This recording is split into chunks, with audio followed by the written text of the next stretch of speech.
Hello, everybody. This is going to be our last video lecture. It's going to be on data-driven futures and phasor pipelines. We'll just go into data-driven futures quickly, but then talk a fair bit about pipelines. So let's dig in. First of all, there's a quiz. And the first thing is to take this set of data-driven futures. You can see we make some futures, but then some of them, they give the heads up ahead of time to the system that says, don't even bother running me until this future is completed.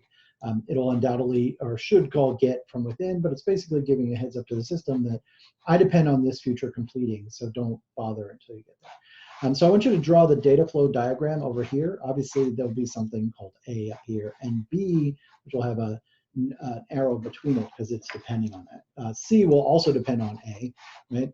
And draw out this whole graph.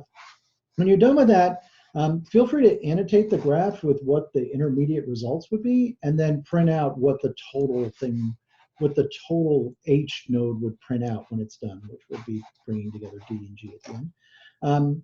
The next section is this simple program that uses a phasor and takes the phasor, registers it. It creates a couple of tasks, and very critically, one of them arrives between statement 1 and statement 2, and the other one awaits advance between statement 3 and statement 4. I want you to draw that graph and then say what can run in parallel with each other. And then finally, we're going to have a pipeline, and this is going to be a read, compress, and encrypt pipeline. It makes sense that if you wanted a large file to do this process on, you could split it up into a pipeline where obviously the read 0 and read, like it's gonna, I want you to imagine read 1 won't happen until read 0 is done, and read 2 won't happen until read 1's done. So there's a set of dependencies down here. Each one of them will do that in turn. But then also there's a dependency along the diagonal where we're not gonna compress it until we're done reading it. That makes sense. We're not gonna encrypt it until we're done compressing it. That makes sense. We're not gonna write it until all this has happened. So there's a set of dependencies along this diagonal as well. Come up with the work and the critical path length. I will point out that there are 10 stages to this pipeline, and 1 plus 4 plus 2 plus 3 is 10. So hopefully that'll help you at least with the work portion of the calculation. So everyone just pause the video, fill out this whole quiz, and then we'll resume when you're done. Okay, we're back. So let's dig into some of the answers here. So first of all, this is the graph that I drew for this data-driven futures little code snippet here, where B depends on A, so does C. Like you can see, E in here is depending on both of them, so we won't go until that. G depends on E and F. And then how I determined what this guy down here prints is I just wrote the intermediate results. So you look at B's future, it's like, all right, make sure I get A first, and then I add whatever that guy was to B. This guy right down here, sneaking down to E, depends on these two, which in turn is AB and AC plus E. So you can see that sort of build up, and you get all the way down to this answer down at the bottom. What I would love to do someday is build a more compelling data-driven futures task for you, or something to build here. A game that I used to play many, many moons ago was StarCraft and StarCraft Brood. This is the tech tree from StarCraft Brood War.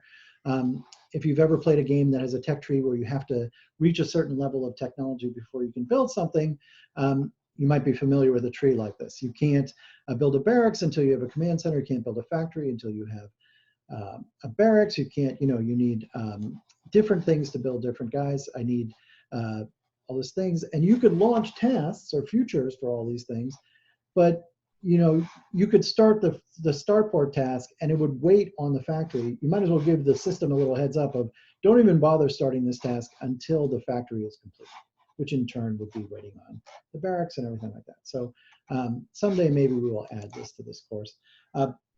Really quickly, for life after 231, they have something that seems similar to this in Java now. This data-driven futures comes from X10. They have completable future, and I just sort of give you a little bit of links here if you ever want to build something that uses a feature like this. The next part of the quiz is our phasor computation graph. This is hoping to further lock in what phasors are doing and what this sort of more precise control of being able to call arrive and await advance is going to do. This is the computation graph I drew for this. We're going to make a phasor, we're going to register it, and then we're going to start this finish. And these tasks run in parallel with each other. Right, this is the continuation. And this rather interesting arrive, await, advance combo right here and here will draw a dependency between them. Like this task over here will not move on to S4 until at least this task over here has arrived, all right? So you end up with this graph over here. So while S1 cannot run in parallel with S2, that makes sense, it's its normal continuation, or S6, because there's a set of graphs there. S1 can run in parallel with 3 and 5, but not S4, right? Because there's this graph right here. Where S3 can run in parallel with both of these guys because there isn't a set of edges. And so that's one way to think about how this await advance is working, is that it's, you know, setting up a dependency in your computation graph so you can see what can run in parallel with everything else. With that, hopefully that makes sense to everybody. Let's move on to the pipelines part. And people ask about the laundry example. How do you calculate this? So first of all, the way you calculate this, we'll get into this with our compression example in a second, is to take the longest part of it, of the pipeline. So in this case, for the laundry example, washing was 40 minutes. Multiply that by the number of stages in the pipeline, and then add one of each of the other ones, right? And that's how you get to this answer. Let's talk about it in, well, first of all, we're going to talk about this in the context of the quiz in a second, but I really love questions that come up like this throughout the semester. Why build a pipeline? Why not just async and finish everything? And that's the sort of like welcome to Agrawal-landia. Professor Agrawal welcomes you to her beautiful nirvana, where everything runs perfectly in parallel. And if you can make all of your algorithms work that way, it's fantastic. I will talk a little bit about the pipeline of the Y compression. Some algorithms are tough to do that for, and but you can pipeline them. So let's dig into it. That's a way to get some compression, excuse me, get some performance improvement when you just can't async finish everything. There's this, when you think about dedup compression as a type of compression, where it's literally depending on the previous, it's looking for duplicates, right? So it's got to kind of compress the previous parts of the file in order to work, right? And so there's nothing wrong with this algorithm, but it's harder to parallelize just with async finish. It would be easier to pipeline it, okay? And so if you look at this, this is the example from the quiz, right?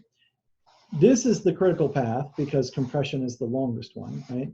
And so before you get into this critical path length, which is 4 long each, right? So that's going to be 40. You'd have to read it, right? And when the whole thing's done, you're going to have to encrypt it and write it. So that's how we get the like multiply the longest one by the number of stages and add one of each, right? And that's how you get to that critical path length. What does this incentivize? Really quickly, you can pause for a moment and think about it. What it incentivizes is getting all of these, well, first of all, getting the level down, right? So you get more compression, but it also incentivizes sort of getting all of these levels to be at the same amount of work. So if this was really, let's say this was 1, this was 1, this was 1, and this was 10, you'd be kind of trying to figure out some way to break compression down so that it can be done in stages itself, right? So there's this drive towards getting every stage of the pipeline to be the same way. That's not always possible, but there is an incentive to do that.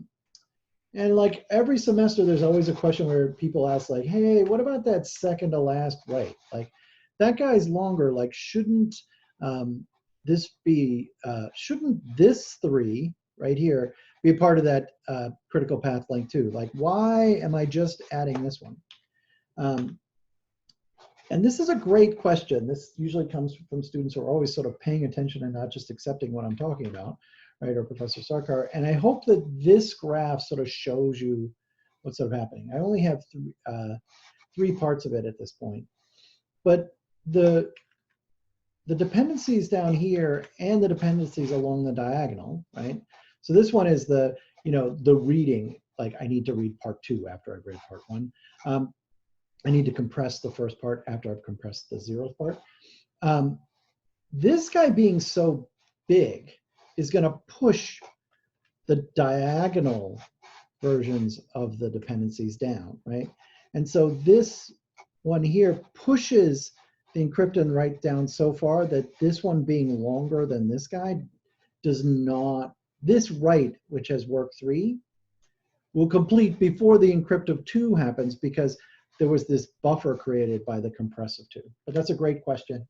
And there was all, but hopefully this clears up, like, why doesn't this factor into the critical path length? It's because this compress over here is pushing space in it for it to finish in time. And again, hopefully this sort of will answer this question, is why is everything written diagonally? It's because there is both the dependency down, but also I'm not going to compress it until I've read it. Right? And that leads me to another question, is like, well, can I, why are all these things depending on each other? Can I just read, why is it read, compress, encrypt, write? Like, can I swap these two, right? So in our thing, we had read, compress, encrypt, but like, how much give do I have in here? Is it okay for me to encrypt first and compress if I could do things? So the answer to this is yes and no in a way. If I did it this way, where I encrypted first, right, there'd be some amount of work for each. And for anybody who knows anything about compression, this would technically work, right? The problem is that if you encrypted anything and that worked at all, then compression would do nothing, right? It would take time attempting to do it, but if encryption was working, then the compression would totally fail to make the file smaller, if you will. So all these things would be longer. And so this gets me back to sort of this why build a pipeline, why not async and finish everything? Like, we all aspire to move to Agrawal, India, where everything runs in parallel. But a lot of times you end up with these algorithms where they can't necessarily be parallelized as easy, because there's dependencies in the algorithm that you don't want to screw up, right? And there's constraints on which order things have to happen in. And so, like, one example of this is sort of the electronic codebook is a form of encryption where, you definitely do not want to do all of the elements independently, right? If you run the algorithm appropriately, you get wonderful encryption where nothing makes any sense. If you did it in parallel, sort of naively, and did all of the blocks of this image and encrypted them independently of each other, right, where everything worked totally without depending on the previous set of data, you'd sort of get this situation where you could start to see, you see this very dark black picture here. You can almost see, well, not almost, you can start to see some of the artifacts of this encryption, quote unquote encryption, where you've like sort of broken the idea of how the encryption works by attempting to naively parallelize it. And this is sort of the equivalent of like taking your encryption and saying, yeah, we attack at Normandy, June 16th at dawn, be ready, right? And so if you do this electronic codebook version, which you could definitely parallelize, right? You get this image of the Linux motto, which is terrible, right? Whereas if you do it correctly, or maybe something more appropriate for pipelining, you get this beautiful random picture, which is more like what we want, okay? I'll also point people to anybody who's interested in cryptography. We're starting to get some classes here at WashU on the subject, so I encourage you to do that. There's also, for this summer, if you're bored, you can sort of take this online version of a cryptography class, which is nice. It's nice to have that resource, so I just want to point everyone to it. With that, let's talk about the final quiz that I've just updated. So if you filled it out and you're like, why is this blank?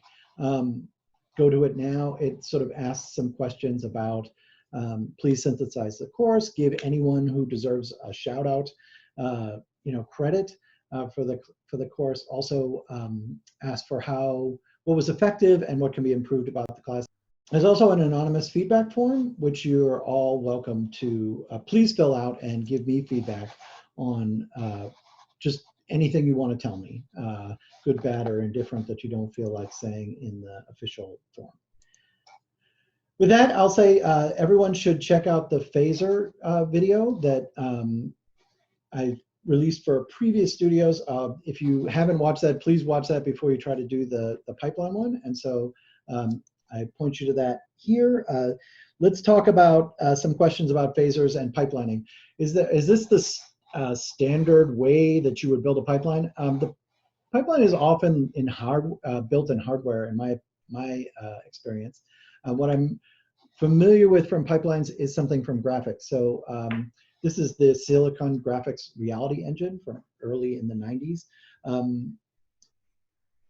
Things like drawing pictures, right, 3D graphic pictures that have a lot of triangles way back in the day were hard to parallelize, but you would end up drawing a ton of triangles, right? And so those all had to be transformed and lit and all these other things. And so Silicon Graphics built these pipeline engines that would make it so that all of the operations that you needed to do to each triangle could be done really fast. And by that, I mean unbelievably slow compared to today. This box probably cost somewhere between $1.8 and $250,000. And a couple of years later, just sort of the power of how much work was being done on graphics at the time and the economy of scale, that the Nintendo 64 came out a couple of years later with, I would say, arguably more processing power and cost $300 as opposed to $250,000. But this idea of pipelining is very powerful and can be built all the way down into hardware and automates. Let's talk about an example. We're going to build it with phasers because it's a fine thing to sort of get the idea of the concepts of how pipelines work and how the dependencies are. And I want to use the following analogy to talk about pipelines and how you would build it in with a phaser. So this is an assembly line. If you think about it, building a car, if you had one person build the whole thing and then build another one and build another one, it would not go as quickly if you built an assembly line and had everybody putting different parts of it on there. So I want you to imagine this part of that pipeline where we're going to have different tasks, like each person working on this is sort of their own independent task. And each one of them is just going to loop iteratively, just making all of the cars they're going to make that day. This one would be the axle task where they put on the axle and they tell everybody who's waiting on the axle phaser that they've arrived, and then they do the next one. The wheel task is going to wait for the axle phaser, put on the wheel, and then tell everybody who's waiting on the wheel phaser, I've put on the wheel for iteration I. And the tire task is waiting on just the wheel. And this is sort of how you can simulate this pipeline, right? That is the Ford assembly line. We're going to do something where we're going to mix, bake, and ice cakes. I want you to imagine that if you wanted to make a bunch of cakes, right? And you had these resources, which were the multi-mixer, an oven, and someone who could ice them. And you could only do one at a time, let's say, in each one. How can I make a bunch more cakes than the total time it makes to make it front to back? And again, we're going to build this thing where we're going to build, you know, a pipeline where, you know, the mixer is constantly making each batch. The oven waits until the 0th one is mixed before it bakes it. The icer's waiting on this, but then they can go and make a bunch of things in parallel. We have a bonus challenge one is, what would you do if bake took twice or 10 times as long as mix and ice? And so I want you to think about that. There's a challenge problem that sort of goes through that. And with that, I would say dig into this final studio. I hope that you've enjoyed this course. I'm certainly sad that we finished it out at a distance, but it was fun getting to know you all.